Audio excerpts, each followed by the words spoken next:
Hello and welcome to Sisterhood of the Traveling Paperbacks, a cheerful and irreverent book club podcast all about genre fiction, fandom, and the things that make us happy.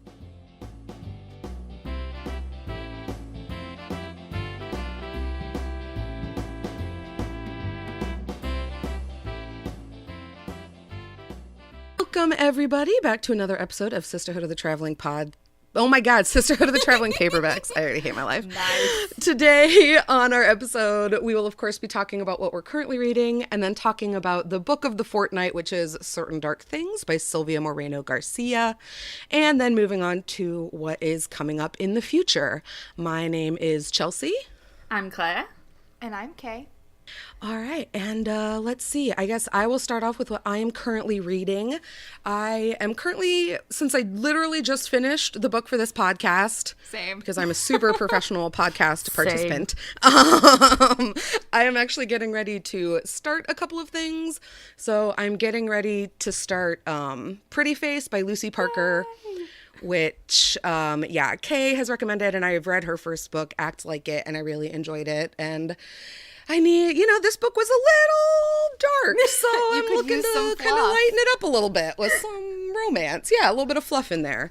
And then I am, yet again, down the rabbit hole of Sons of Anarchy fan fiction because I have weaknesses. I didn't even know that was happening right I now. own my weaknesses, so. That feels like the kind of thing that you would enjoy.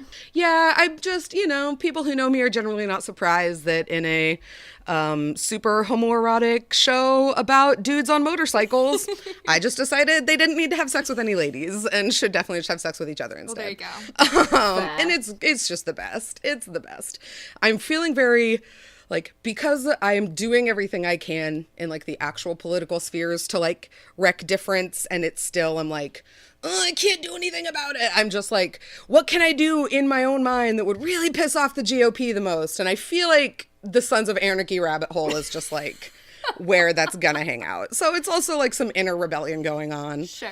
But that's what I'm reading at the moment. Miss Claire, what do you have going on? Well, much like yourself, I have just finished reading the book for the podcast because I make great life choices. Same. And this week, those cool. great life choices, which really, probably I should have been reading some arcs that I have piling up on my NetGalley.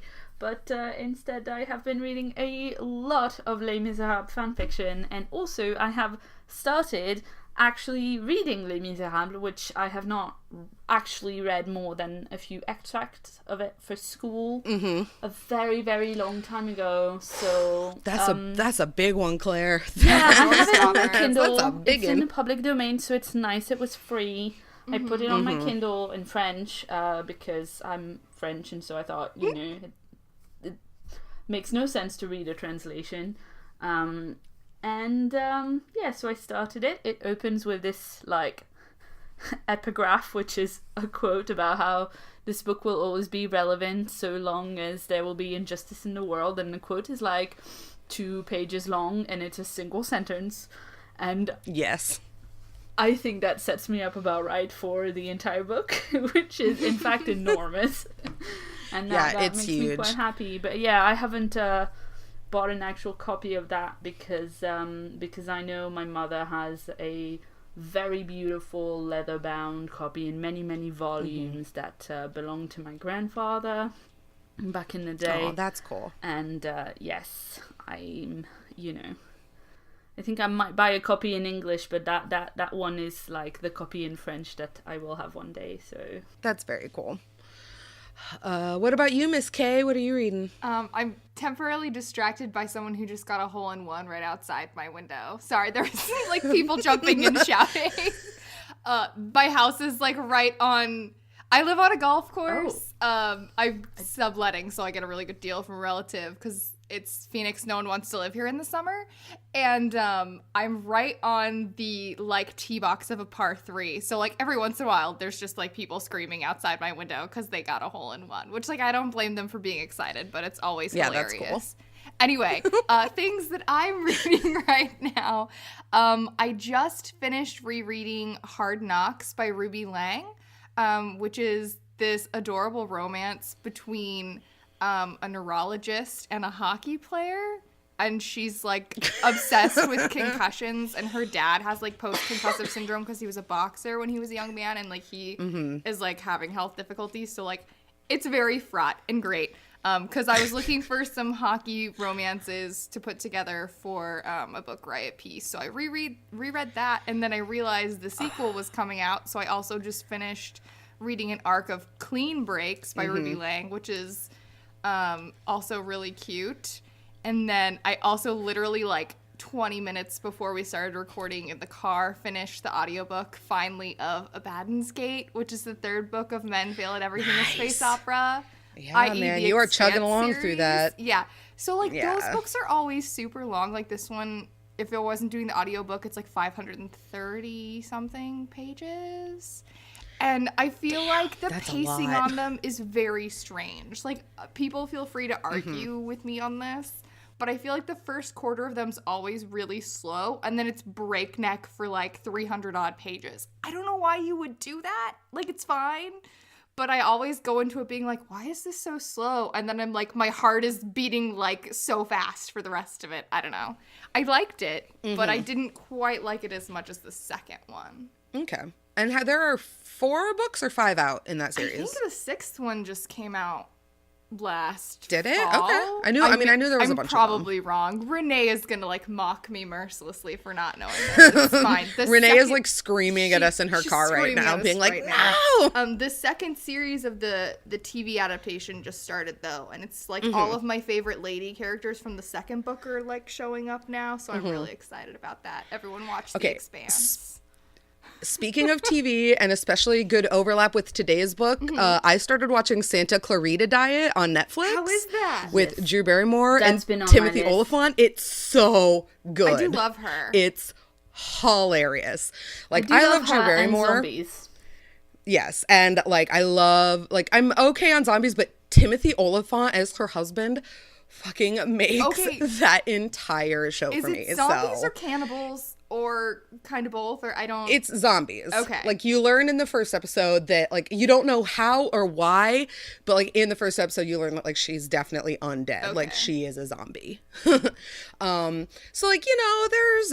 If like, gory, like, she does eat some people. It's... I mean, you know, it's a thing. So, like, if that TV bugs you, maybe...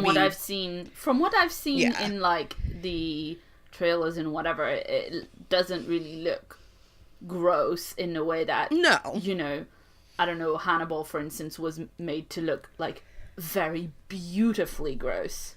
Is it more like iZombie, or have you not seen? I would say it's I mean, because it's a Netflix show and it's definitely more like an HBO or Showtime kind of thing. I would say it's maybe a little bit more extreme than iZombie. Okay.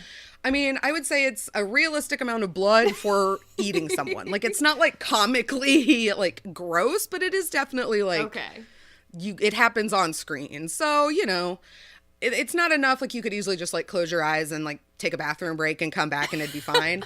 But it's cracking me up. It really, I think, is hilarious. So gonna do a little shout out to that non-book piece of media. It's going on the list of things I'll think about watching. I'm bad at TV mostly. Yeah. Put it on your consideration list. Okay. But okay, so I guess then we will go ahead and transition to talking about Certain Dark Things, which is our book of this podcast.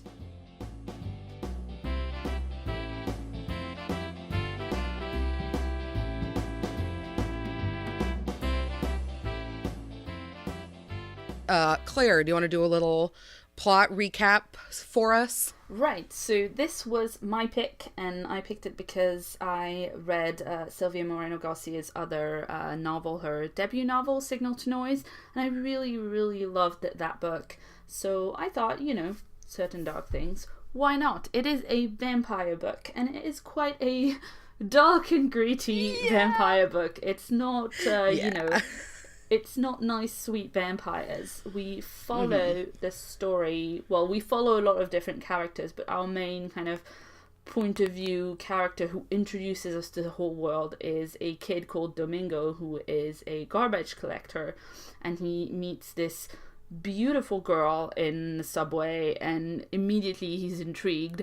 She invites him over to her place. He follows her, and then we realize very quickly she is, in fact, a vampire, but she's not your traditional vampire from pop culture. She's a vampire who's descended from a very long line of Aztec vampires, and there are a lot of other vampire kind of breeds in the novel that are really well described. So she's called Atul. She's on the run from some really bad people who killed her family over a drug bust. And so we follow Domingo and Atul and the people who are after them, including a very, very nasty guy called Nick Godoy, who's another type of vampire, and also like just the worst. I think we can all agree. He's so awful, but it's so good. Dude. Just a terrible man person. Terrible. Terrible. And we also follow the cop who's kind of trying to catch them. Oh, Anna. I love her. We'll get there. We can. It's sad. There's a lot of kind of very, very, very graphic violence. And Kay, I know you're not massively into body horror, and I want to say I'm sorry that I made you read this, because I was reading it and going, I was like, oh, she just threw a knife into someone's eye. Okay. I know. I warned you that there was eye stuff, because eye stuff is a particular kind of squick for a lot of people. I was reading this and going, oh my god, poor Kay. Which, like, I was thinking poor Kay, but at the same time, I was also like, yes! Oh, well, like, yes! All really the good, bloody vampires! Like, people always think it's really strange that body horror in books bother me, because I love horror movies, but, like, a horror movie or TV show I know is really fake. My imagination is, like, super vivid, so when I'm reading things, I'm like, oh, God! Yeah, it's just, and like, I will say, like, I'm usually pretty neutral on vampire books. Vampires aren't, like, my jam when it comes to supernatural creatures, but if you're gonna give me vampires, I don't want any of these, like, sparkly, trying to blend in with humanity kind of vampires. I want my vampires, like, ripping out throats and hunting down, like, badasses. Like, these are the vampires that I want. So, yeah. I mean, obviously, I'm more into zombies and werewolves because they are just objectively better magical creatures. Oh my god, we're gonna get so many angry tweets after this podcast. But, like, vampires are kind of on a lower level for me, where I'm not that, I can take it or leave it. If it's well done, I can be into it. And I thought the vampires and the different, like, breeds and races of vampires were really well done. Like, that wasn't my main. Quibble. Yeah, I don't know. I just found it a bit difficult to get super engaged with the story. I don't know if it's just that there were too many point of view characters. We didn't really get enough time with each of them. I don't know. You know what my big problem was? I thought the world building was really cool. Like, every time she got into world building stuff, I was like, this is awesome. I like that she's giving scientific kind of explanations for things. I love when you do that with fantasy stuff. But every time she would mention a character off screen, I was like, I want their story instead. Or, like, I want the story of this old vampire being a surgeon in the, like, Mexican Revolution or whatever he was. I was like, I want that story. I don't really care about these narco vampires. I don't want I don't want the perspective of the girl who was hiding in the cooler when her whole family was murdered. Yeah. I want the story of her whole family, like, as they're battling this other vampire clan. Like, I just didn't really think that I had trouble with, like, Domingo and Atul, both of them. Like, I like Domingo more than anyone else in this. What was driving him, apart from the fact that there's a girl and she's hot, which, like, is not enough for me, even though he's not, like, a disgusting dude like Nick. Yeah, he's just I guess I didn't like the way the romance was. I felt like it was forced in there very awkwardly at the very end. Like, the whole book, Atul basically is like, no, not having it, no, except then... And I thought that was really cool, and I just didn't really expect it it would have been so much better if she had just not... Yeah, if there was no romance or way more romance. Like, it needed to be one or the other. Right, and I think it was... I didn't buy the idea that at the end, like, they, the very end of the novel hinges on, like, him saying, I love you, do you? And he doesn't ask her if she loves him. And she doesn't say anything, and somehow he takes that as, like, understanding that she loves him. And I'm like, you don't know her well enough for this. You do not know that woman. And it's just like, I mean, because this book takes place over what, like a week? Yeah. Not even? I think like, so. So it's not like they have tons of time together to like fall in love and form this sometimes when people fall in love over stupidly short periods of time, it's okay because they're cute and they're Marius and Cosette. And in this case, it's not. Because, you know, no, I'm sorry, it's not okay with Marius and Cosette either. I'm sorry. It's just not. I mean, Eponine is like right there, and we can't have that conversation. That's like a rabbit hole down which like we cannot walk. Anyway, yes, sometimes it doesn't read as forced as it did in this context, like in this book. I really liked the idea of I wanted more of the story of why Mexico City had walled itself off and become a city-state. Like, they talk about it a little bit with, like, kind of trying to stay safe from the vampires and keeping out different drug cartels. But, like, this clearly is taking place in some kind of, like, near future, like, kind of... not post-apocalyptic, but like there's clearly a reason Mexico City has formed its own city-state outside of the rest of Mexico. Right, we've got this alternative universe that's split up in 1967 or something when they found out that vampires were real. Yeah. And I find that super, super interesting. It's just that, I don't think that Moreno-Garcia was trying to write something that was like super uplifting and whatever, like clearly... I don't think that as she is writing it, she is thinking those characters are like fabulous people that we will root for forever, you know. I mean, perhaps she has a bit more sympathy for them than we as readers do. Generally, for me, like, because of how bleak the future is and because of how violent the vampire are, I feel like I would have more affection for the story. I would like the narrative better if it had something more uplifting to give me. And I feel like, you know, if we'd been following maybe Anna longer and if she'd been more successful, you know, I mean, like, at the end of the book, you don't even know what happens to her kid. Like, I think that to me gets back it's like a pacing problem because the ending of the book happened very fast. Like like the whole book is building up to this showdown between Nick Godoy and Atul, and like they're literally settling this like blood feud. But then like several important characters kind of get like not off-screen deaths, but it's just a very brief mention, and then like you move along, and it's everything kind of happens very the final quickly. Showdown is 5% because I was reading the ebook. The final showdown big thing is like 5% of the whole book, and like you lose a bunch of the main, even like several viewpoint characters in that like 5%. I'm like, wait, what, really? Exactly, and like there were like I had to go back and reread and be like, so they're like actually dead. Like I didn't just like. I kind of had a serious black moment where I was like, wait, is this like a curtain situation? Did I miss something? Like, am I going back several pages to figure out if someone's actually dead? I was particularly annoyed with the thing with the dog at the end, because what happens is they're in the final showdown and Atul's dog, which has been with her all along, is shot by... Yeah, that was totally unnecessary. Cop, which I was like, no, puppy! Even though it's it was shot, and then you find out later that it dies. Because, like, it doesn't make it explicit when it's shot, because the dog just, like, limps off. So I'm sitting there thinking, yeah, it does. Oh, that's because they shoot it, and the dog, unless I missed it, does it come back for her at the train station? Because... No, the dog doesn't die. That's my point, is that Atul leaves Domingo, and Domingo walks back and finds the dog still alive, and she's left 5 minutes ago, and it's like, you can't just take this girl's dog that's not really wet. How? Yeah. Yeah, he has the dog. I'm double checking this right now. The dog lives. I was gonna say I must have just read it too fast and missed that. Right, and I mean, like, because on the one hand, I'm glad that the dog lives. On the other hand, it's like, how come the dog gets to live? She left her dog. What? How? Right? Like, you didn't stop to double check that shit, like, make sure it was actually dead before you just, like, moved along. It's been, like, your only companion for, like, years.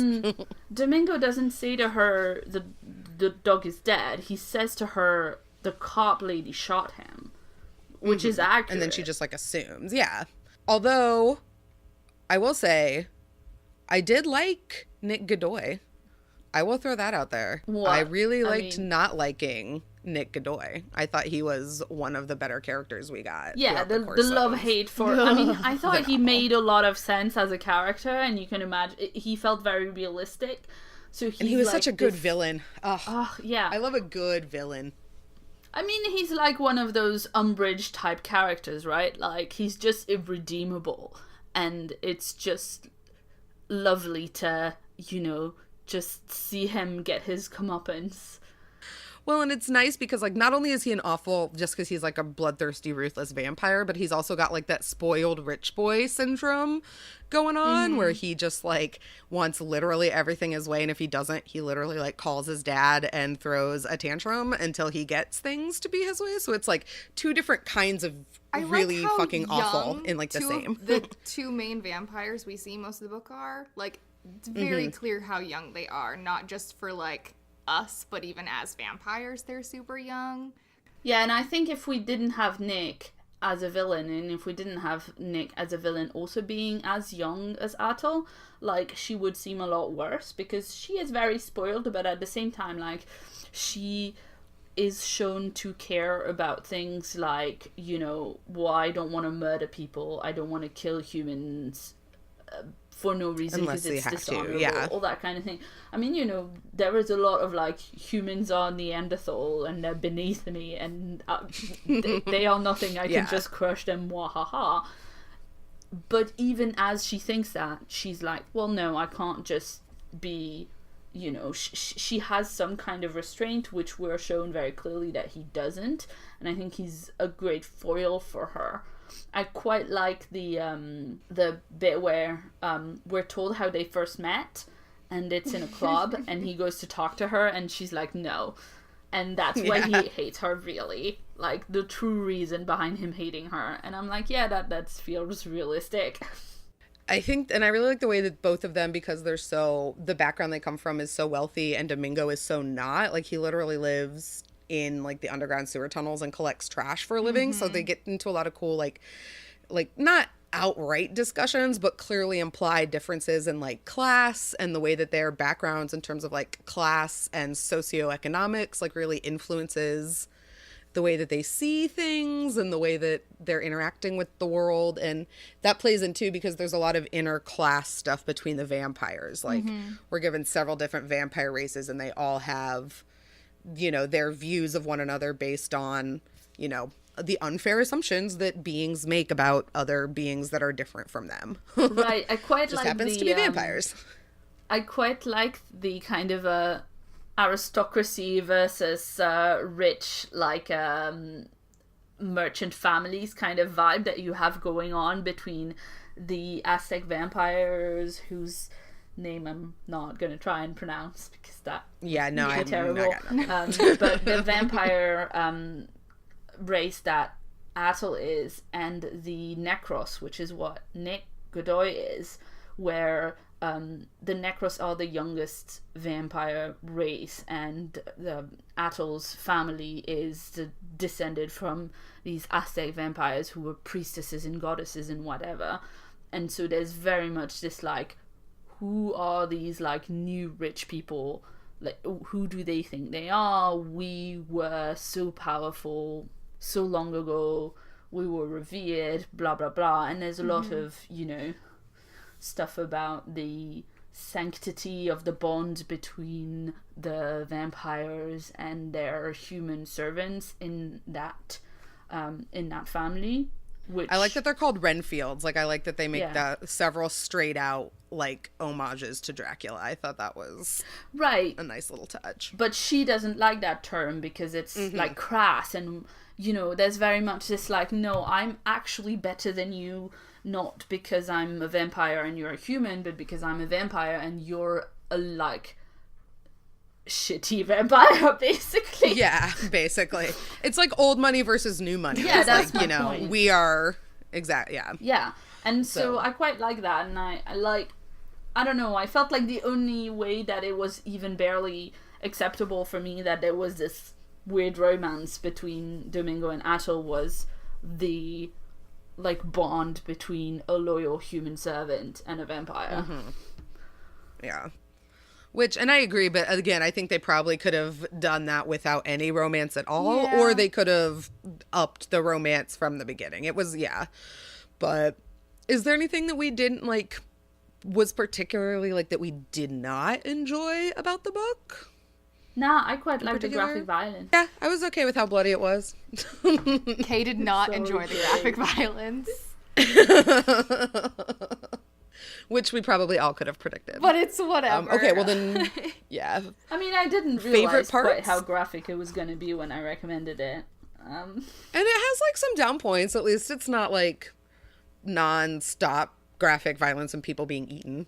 And like they take naps. Yeah, I didn't think any of it was gratuitous either. There was nothing in there that was gross to just be gross. It was all plot relevant, but like, yeah, that's not my personal favorite thing. Yeah, and I don't blame you, but yeah, I mean, you know, if you're gonna make bloody vampires, you're gonna need to shed some blood on the page. I think it succeeded at what it was trying to do, but I would say that probably what I wanted it to do, what I wished it would have done, was a bit different. Like Kay, I really, really enjoyed the world building stuff, and I would have wanted to know more about that, for instance. I really, really like the detail that Atol's vampire like powers are kind of bird-like, so she's not she doesn't change into a bat or a wolf or whatever, but she's almost harpy-like. She has these like beautiful black feathers and whatever, and so she has sharp features, almost looks like a beak at times, and she sleeps in a nest. Yeah, it's really cute. I also thought harpy blankets. when she was described, I also thought harpy. I also thought that evoked some really cool stuff there. I don't know. I think my favorite part was also a part that we could have gotten more of, and that is like the interactions of vampires with history. Like we get a little bit when they talk about Bernardino serving in the early wars, and obviously Atol's family is descendant from the Aztecs, so like obviously that is an entirely different book from the book that what Garcia is writing, but I would really like to see her try and tackle like a prequel that essentially just tells the story of Atol's mom and how she kind of like became this vampire queen, because all of Atol's family sounds really awesome, like descendant from a line of like religious badass Aztec warrior women. Like I'm here for that. So I like all the nods to vampire lore that we do get, though, like the Renfield thing and like the various different kinds of vampires all have different like nods to like classic vampire stuff. One of my favorite moments is I actually like bookmarked it. Domingo knocks some salt over and the tiny grains rolled all across the table. Otto stared at them, counting them. If she didn't count them, she was going to scream. So like the obsession with counting goes like way back to like old school vampire lore, where like that was a way you could get away. You could like knock over a bag of rice and like they would have to stop and count them all, so you could like run away while they were counting the rice. Old school vampire stuff. I was like, that's such just like tiny little moments like that I loved. Like this book is really beautifully written and the world building is so cool. I wish I liked the actual plot of it. Yeah, I would say I was super interested also in like not just how Atol's mother became this badass vampire queen, but just like their culture in general, because it was like this almost, I mean, I'm assuming matriarchal thing where she tells Domingo who like wants to protect her and stuff, which like bless you, child. Okay, buddy. That's 17-year-old boy. That's not gonna happen. And she tells him that in her family and in her like race of vampires, the men are weak and they have to like go and live separately and like be instructed in what the men folk do, and then the women like are instructed in politics and combat, and she's a warrior and all that. I thought that would have been really cool to see. Yeah, I agree.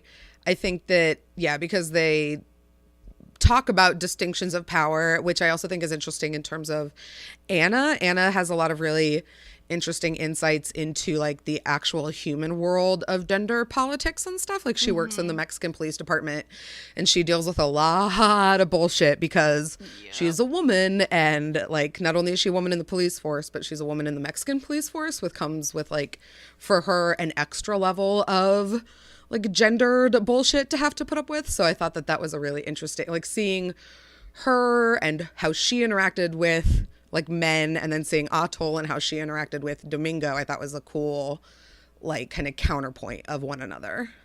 I just wish that plot line had been tied up a bit more cleanly, because Anna goes, I mean, she's subdued by Nick because his type of vampire can like control minds and stuff, and basically he's telling her that people are threatening her daughter, and that if she doesn't like let him bite her so she can be mind controlled by him, her daughter's gonna die.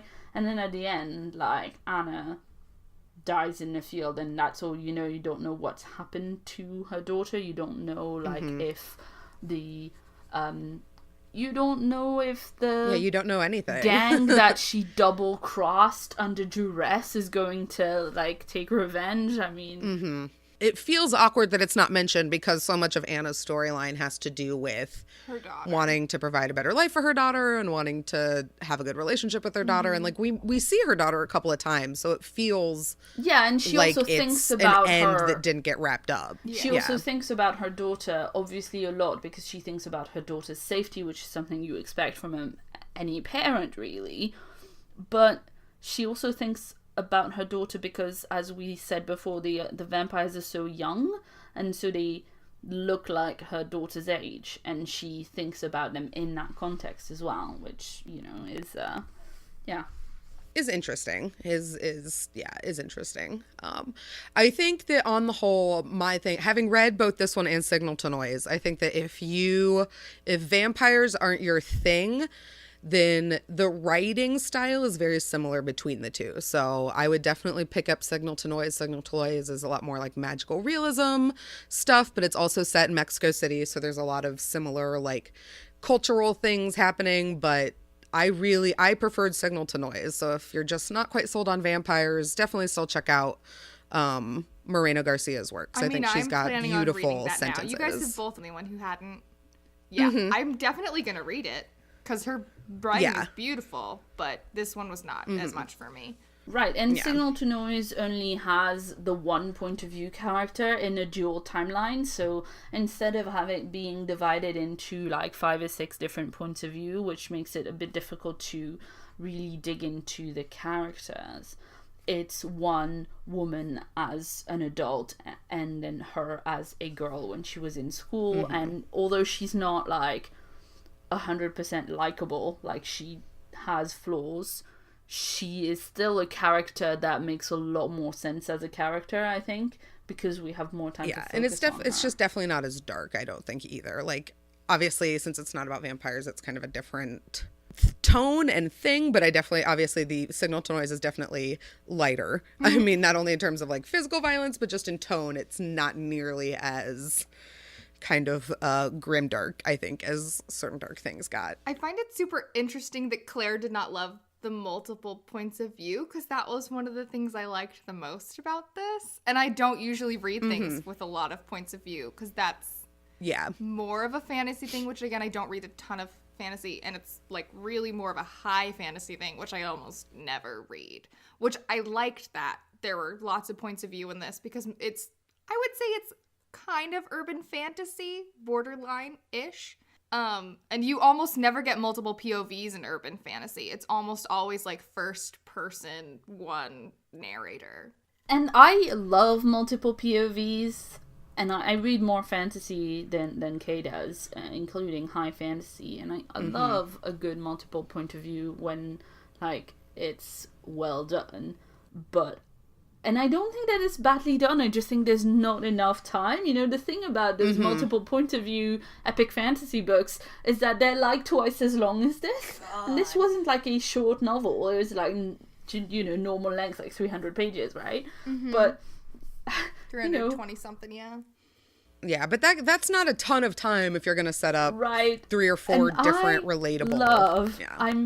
You know, I have my issues with it, but I love the writing in A Song of Ice and Fire. I love how the points of view are done in that. But there's a lot more that's of like it, and it's so much more time for each character, you know? I mean, also, this is Moreno Garcia's second book, so, you know, like, I'm looking forward to reading like everything else that she puts out, basically. And you know, I'll definitely be looking at the next thing that she puts out, and because it's one of the lovely things about, you know, noticing the debut novel by an author that you like is being able to see them like get better and better and better, because you know, I mean, that's how a career works. I'm excited to see her third one. I'm excited to see, again, her prose when she's not dealing with vampires, and something that I just, by nature, am not, like, it takes a lot to win me over to a vampire novel. Like, I will admit that. It's a little bit of a bar, so. All right, do we have any other big thoughts on Certain Dark Things? I feel like you guys don't like Domingo even close to as much as I do. Like, he was by far my favorite part of this book. Really? Yeah, I just thought he was a bit reasons. naive. Like, he's okay. I just have, like, literally zero thoughts about him, which maybe is not a great thing, but I am just like, he's all right. I feel like you guys think his motivations make no sense, but, like, there's all these moments where he says things and it's like, you poor abused child, no wonder. Like, there's a point where he literally says, it was nice being needed, it made you feel special, and I was like, oh, you poor baby, I just can't. And there's another point where he's like, garbage is good, trash pickers work hard, we sift through the crap and find treasures. It doesn't pay too much, and there are people who get a lot more than you do, but there's no one beating you at the end of the day. And, like, if those are your life expectations, Otto is great to him, and I totally get why, like, he is obsessed with her and wants to, like, continue to help her. But, like, oh, I just had a lot of feelings about him. See, now I feel all callous and heartless, because I'm like, meh, Domingo, whatever. Human. I don't know. I have a lot of feeling. I have a lot of not great feelings about the way that things get wrapped up. I think if there hadn't been a romance, I would have liked him much better. But I'm generally annoyed with the idea. I find it difficult to enjoy any male character who's like, so I'm gonna get together with this girl, and she's like, nah, you're not, and keeps thinking that. And I realize that in his case, it doesn't come across as threatening. I was gonna say, it's very sweet in the way he does it. It's not creepy like it does at other times. It's not but like he knows her. It's not really based in like him having, you know, deep feelings for who she is as a person. Like, she's just, she's pretty and she's nice to him, and that's obviously something that. But like, here's my thing: she's not nice to him. Like, she's really not very nice to him. Than most people have been to him in his life. She is. In the fact that she's even willing to give him time and attention and talk with him and like give him money for the thing, like the functional things he needs in his life. But like, I think my thing is I feel bad when he's like buying her nice gifts and buying her watches, and she's literally like, nah, bro, don't do that. And I understand she's pushing him away because she has her own emotional trauma. But at a certain point, I just want to be like, Domingo, honey, sweetie, baby. Like, she's not having it. Like, you're so sweet, but just, it's not going to happen. And then, and I mean, mostly I was going, no, don't do this. When he was like buying her a watch, I was like, no, dude, you could be eating for a month. Yeah, darling, this is a terrible decision. But his thinking there, I'm fairly sure, is like, I can just go back to picking garbage like before, and I was fine. Yeah. Because he always thinks that he's fine, even when his situation is clearly, like, fairly dire to, you know, our point of view. Yeah, and he's very intrepid. And I mean, you know, he's a survivor, man. Like, he literally has survived a very shitty childhood on the streets and is, you know, making do and relatively okay with his life of becoming what he's become. And it's I did think that was very realistic. He doesn't know what to do when Otto first gives him money, and he's very kind of lost. Like, he feels very odd just going and buying clothes and going and buying a meal of food. And it's something that's very just out of the ordinary for him. And I thought that whole like series of scenes was handled really well. And the moments where he's telling her, I know what it's like to be hungry, when he keeps trying to get her to feed on him. I'm like, that, oh my God. Yeah, like, and especially because she then looks at him and she gives him credit. She's like, you know, like, you are right. Like, I imagine that you do know what it's like to be hungry, like starvingly and also hungry. she's like, she says she's fine in her body, but she's psychologically not fine. Like, she's never had to be hungry before. She's never really had to think, how am I going to get my meal of human blood that is like young and fresh and whatever, you know? Like, so she understands that even though her hunger is very different than his, you know, he's just able to deal with it better than she is. Yeah. And so, I like those discussions between them. I wanted to hug him and make him, and like help him make better life decisions. Yeah.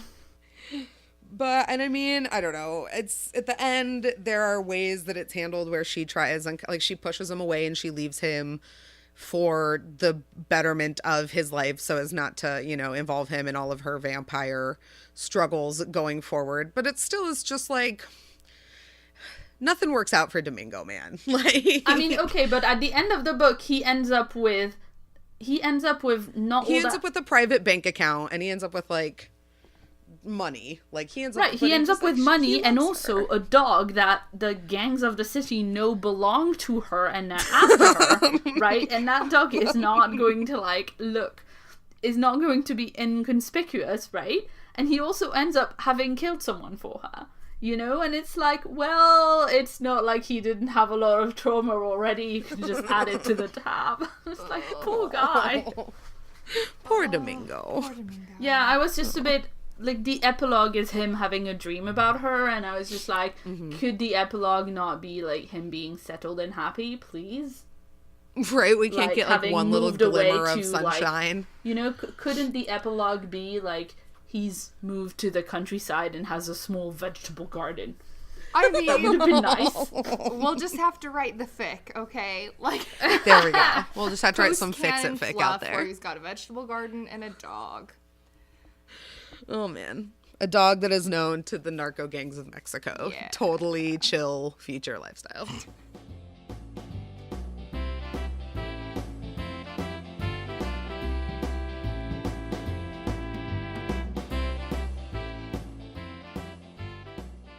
Well, in that case, I will go ahead. The next book we are going to read is my pick, and we are reading The Daughter of Smoke and Bone by Laini Taylor. This is a piece of young adult fantasy that is set in Prague and tells the story of Karu, who has spent her entire life with a found family of monsters and halflings and hybrid animal creatures. Until one day some angels show up and rob her of her family, and she doesn't know why, so she goes in search of answers, which lead her down a rabbit hole of some super big revelations. I am recommending this book because this is one of my lifelong ride or die heterosexual OTPs, of which there are very few. So, yeah, and we'll be back in a couple of weeks to talk about that.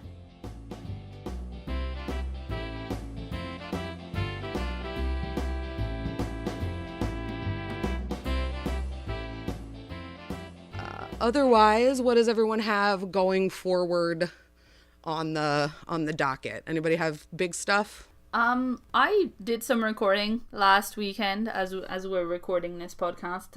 Last weekend I did some recording of videos and then completely failed to edit them for an entire week. So I'm gonna have to do that coming up, and then these will come out as we go in the month. I did a couple of I'm probably going to have out, by the time this podcast comes out, a couple of on my shelf videos where people on Twitter told me like a bunch of numbers, and I went and picked books according to that on my shelf. So just kind I love of those random videos. I'm excited. I love those videos. A lot of them are from my TBR shelf, actually, and even those that aren't, I haven't read a whole lot of them, so it's going to be an interesting one.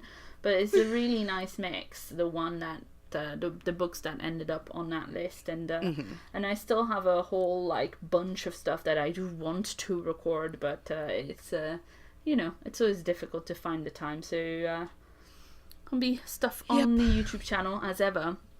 And also, it's not really a thing that I'm doing, but I did want to squeal about it with you guys because I've just found out. I went to add certain dark things on my Goodread now, and do you have they've added a reread function. Yeah! Yes, So this is very excited big about news that. for I'm so everyone who excited. uses Goodreads. It's only taken them 1.5 million years, but Goodreads now has a reread function. But yeah, there's a reread function where you can enter the date that you started and finished the book as before, but then you can enter more dates that you started and finished the book. So I'm gonna go and tweak a couple of things on my history, like Nimona and the Harry Potter books, which I'd had to enter. Although double check, because Goodreads says that if you've added like different editions or counted before how many times you've read it, they've already combined a lot of that data. So just double check. Yeah, I don't know, because Nimona, the only edition that I could add was like in Spanish. So maybe not. We'll see. Yeah, and that's the thing, is there's always been a way to do it, but this way to add rereads is just so much more straightforward. And you just add the date, and it's just thank you, Goodreads, for finally hopping on board that bandwagon. Because I was so annoyed that I had to have like several editions on there, and that some of them didn't really match. Yeah, but it's way better. So yes, that's always a good thing. Miss K, what do you got coming up in the future? Just all of my same standard things. I may have 1 or 2 more book riot pieces out, and we have the continuing Star Trek fanfiction rec a day, which I think by the time this goes live, it'll be at least 200.